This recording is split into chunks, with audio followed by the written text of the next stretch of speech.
sekitar. Di belakang saya nampak sebuah bangunan, konon dari cerita masyarakat sekitar ada sebuah keraton gaib. Ada apakah dengan hubungannya yang sering menenggelamkan orang ataupun yang sering mencelakakan orang? Mari kita ulas, kita tanya-tanya pada pemancing. Pemirsa, ikuti kami.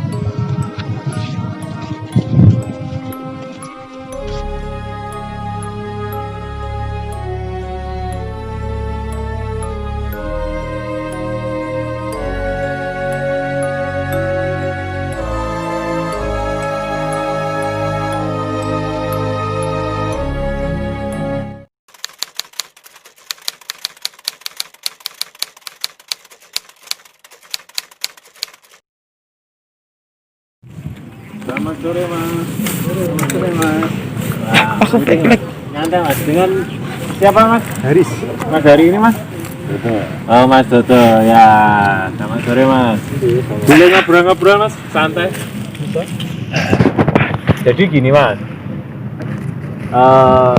Di sekitar Waduk Cengklik ini masyarakat kan banyak yang cerita ataupun entah itu benar atau tidak tentang kejadian-kejadian aneh ataupun serius yang sering pemancing tenggelam atau hanyut atau apa. Menurut panjenengan gimana mas?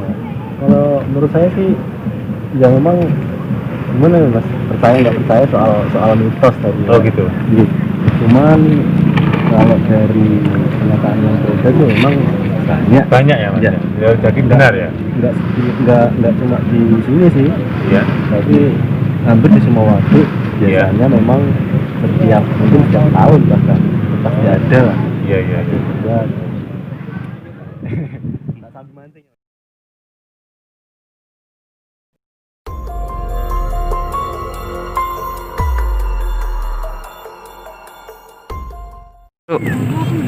Oke, mari kita lanjutkan mencoba bertanya ke salah satu pengunjung. Monggo. Assalamualaikum Mbak. Waalaikumsalam. Siapa Mbak namanya? Eka Eka. Dari mana Mbak? Sampai Mbak. dari Gundang Oh, dari Gundang. Mbak sempat dengar nggak sih kalau di sini itu ada cerita mistis kayak gitu? Nah, sebenarnya sempat dengar sih mas, tapi aku sendiri juga nggak begitu tahu kejelasannya. Cuma dengar-dengar dari warga sekitar aja ada peri. Oh, sempat dengar ada yang sempat diboncengin anak atau itu pernah nggak sih? Ya cuma dengar tapi aku nih yang nggak tahu kejelasannya. Cuma rumor-rumor gitu. Rumor-rumor.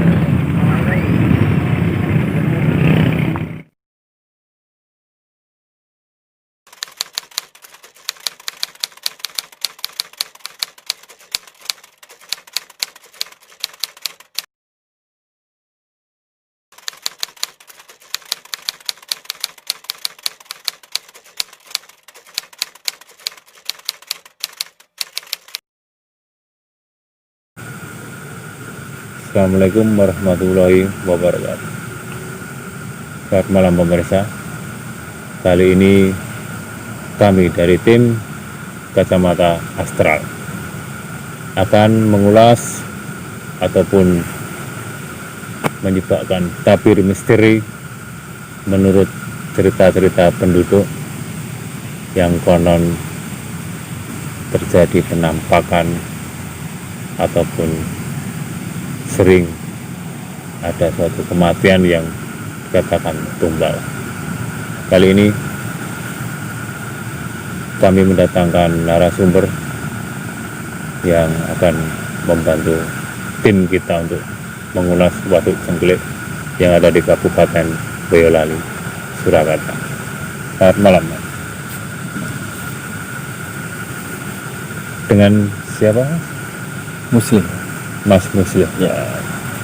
Terima kasih Mas telah berkenan untuk hadir di acara kami.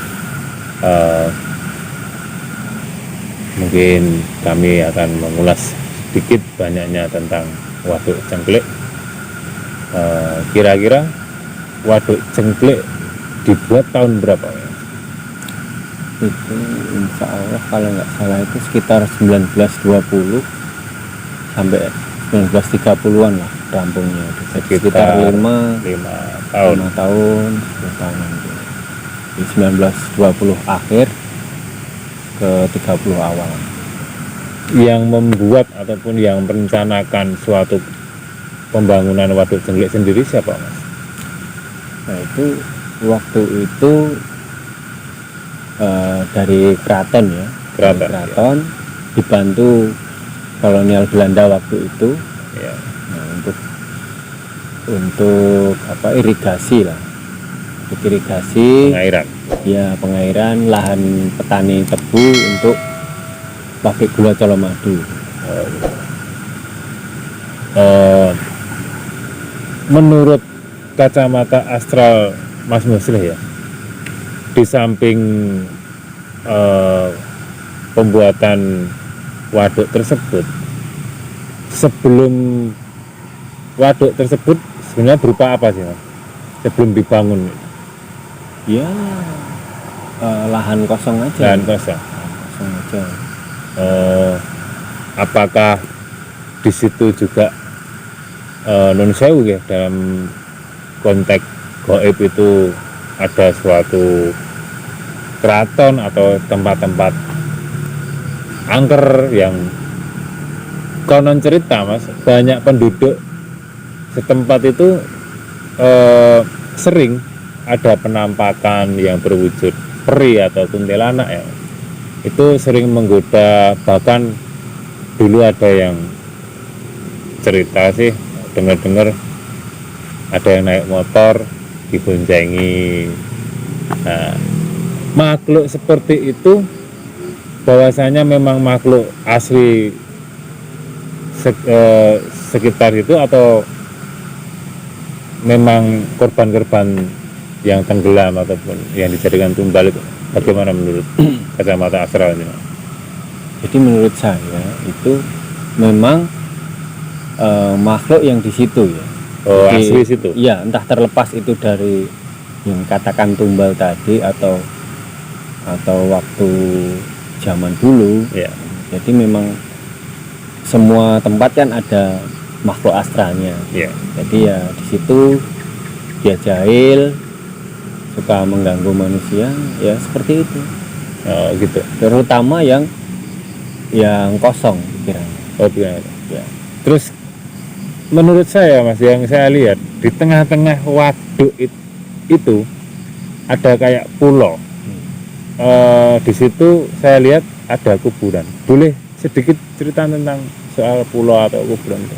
Oh iya. Jadi di pulau itu konon dikuburkan orang Belanda ya. Jadi none-none Belanda ada yang dikubur di situ. Ada 2 kan itu. Iya. Jadi, Perempuan semua atau perempuan sama laki-laki. keturunan Belanda? Ya, Belanda. Jadi gini, Mas, kenapa kok dikuburkan di situ, Mas? Bahkan di tengah pulau. Dulu itu gimana, Mas, ceritanya? Ya dulu itu karena di situ kan tetap ada penguasanya Belanda di situ kan. Ya. Dia tidak mau jasadnya dari orang Belanda itu dicampurkan dengan pribumi. Iya. Jadi makanya dipilih tempat. Nah, disitulah tempatnya. Di pulau di tengahnya itu. Ada juga cerita dari penduduk, Mas. Dulu ada pria yang katanya itu pindah tempat atau gimana, itu hubungannya apa, Mas, kalau di situ? Ya. Jadi maaf sebelumnya. Iya. Jadi memang hal itu bisa terjadi. Hal itu bisa terjadi karena apa? Karena kelalaian manusia sendiri sebenarnya. Yang saya katakan tadi, mereka mengganggu Ya. itu hanya yang kosong hati dan pikirannya. Dari apa sebenarnya? Iya. Dari Tuhan mereka. Jadi sudah sering terjadi memang Mas di sini. Jadi tidak serta merta sebenarnya dipindah langsung dari waduk ke tempatnya itu yang dipindah iya, itu enggak. Jadi sebenarnya karena kekosongan hati dan pikiran mereka dibuat bingung Mas. Oh gitu. Jadi mereka itu seolah-olah cuma muter di waduk, padahal enggak. Karena hati mereka sama pikiran mereka kosong, diganggulah sama mereka, dia naik motor terus, nah akhirnya sampai ke tempat itu. Atau mungkin dia melakukan satu kesalahan atau apa ya Mas, yang sekiranya manusia kurang beradab ataupun kurang beretika. Itu bisa terjadi. Bisa jadi. Ya. Untuk penguasa astral itu sendiri Mas, kalau menurut kacamata astral panjenengan, sebenarnya ada nggak Mas yang terkuat lah dalam penguasa? Yang terkuat saat ini itu bentuknya burung Mas, sebenarnya. Burung? Besar, iya. Malah burung, Iya. hewan ya Mas? Gimana tuh Mas kok bisa? Iya. Ataukah itu apa, berwujudan kayak siluman atau apa? Iya, bisa dibilang seperti itu. Padahal itu kan kawasan area air ya, Iya. kok bisa? Ya mereka kan sebenarnya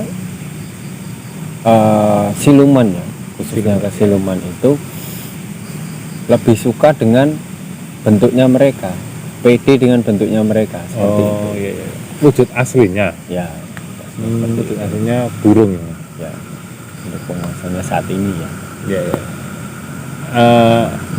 Ada nggak Mas yang di sekitar keraton itu biasanya kalau makhluk-makhluk seperti itu kan ada penguasanya, bahkan ada keratonnya enggak? Keraton, Untuk di Waduk Cengklek itu ada sebenarnya. keraton maksudnya, Ya. keraton astral ya. Ya, keraton astral itu ada. Kalau panjenengan masuk dari pintu timur, Dari pintu timur ya, dari pintu timur itu nanti kan ada pintu air di bawah, pintu air. bawah sebelah kiri. Iya, iya. Sebelah kiri pintu air itu di antara percabangan sungai kecil itu, nah di situ ada istana goibnya. Oh, Istana goib, letaknya di situ. ya penguasanya ya siluman air. Di situ. Kembali lagi Mas, selain penduduk yang digoda di itu kan banyak yang cerita bahwasanya orang-orang yang mancing di situ, ada yang tenggelam, atau boleh bisa dikatakan banyak orang itu tumbal. Itu sebenarnya gimana sih Mas? Apakah itu benar-benar tumbal dari makhluk yang di situ, atau memang dari kembali lagi ke kesalahannya sendiri? Gimana Mas? Jadi menurut saya, maaf sebelumnya, itu tidak ada yang namanya tumbal di waduk. Oh gitu. Jadi setelah juru kuncinya itu meninggal, malah itu hal seperti itu sudah tidak ada. Jadi kalau ada orang tenggelam di waduk, waduk Cengklek khususnya, Iya. itu murni kecerobohan manusia itu sendiri. Oh gitu. Jadi Iya, iya. secara logika kan bisa gini Mas, waduk Cengklek itu banyak ganggang, tumbuhan air itu, Iya. ganggang. Nah, kalau kita jatuh, apalagi orang mancing, nggak punya dasar renang, kita mancing ke tengah, kita jatuh, kita mau berusaha nyari pegangan nggak ada, kaki terlilit ganggang, bisa saja kan, gitu. Jadi penjelasan secara logika kan seperti itu logikanya. Oh, Jadi menurut saya itu murni kecerobohan. Jadi untuk masalah tumbal itu saya rasa udah nggak ada lagi sekarang. oh gitu ya. Jadi itu murni dari kesalahannya Ya, pribadi, ataupun lebih jelasnya mereka bermain-main di air, tidak menguasai dinamika lapangan sekitar gitu. seperti itu. Jadi bukan berarti dari ulah si penguasa ataupun makhluk-makhluk tersebut ya Mas? Tapi wallahu alam juga ya Mas. Iya, iya, iya. Wallahu alam juga. Jadi kalau orang mancing atau wisatawan yang ke situ nggak tahu sopan santun, maaf, Iya, iya. nggak tahu sopan santun, Iya, iya. terus di situ melakukan kesalahan, bisa jadi makhluk astral di situ marah, nah, terus sampai mencelakakan.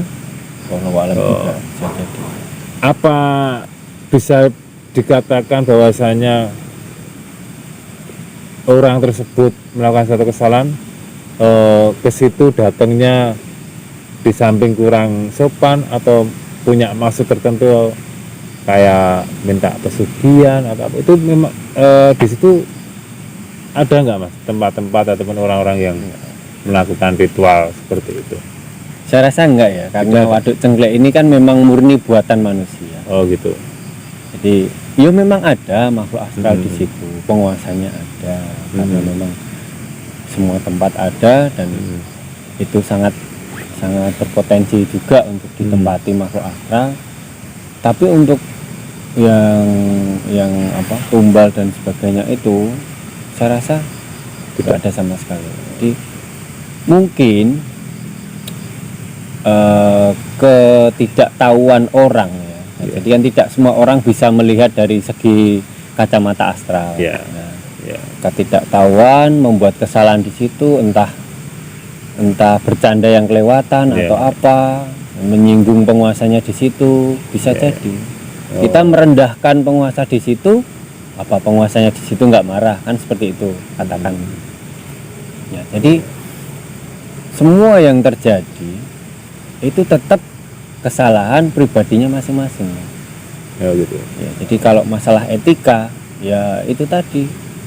Tapi kalau lebih seringnya saya lihat itu orang datang ke situ dengan pikiran kosong,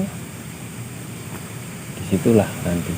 Oh, jadi benar apa yang dikatakan penduduk setempat, memang bahwasanya ada gangguan-gangguan makhluk ataupun makhluk astral yang di situ mengganggu penduduk setempat, orang-orang yang lewat ataupun yang berkunjung. Ya. Jadi menurut Mas Muslih, pesan untuk para pemirsa apa Mas yang berkaitan dengan ini tadi?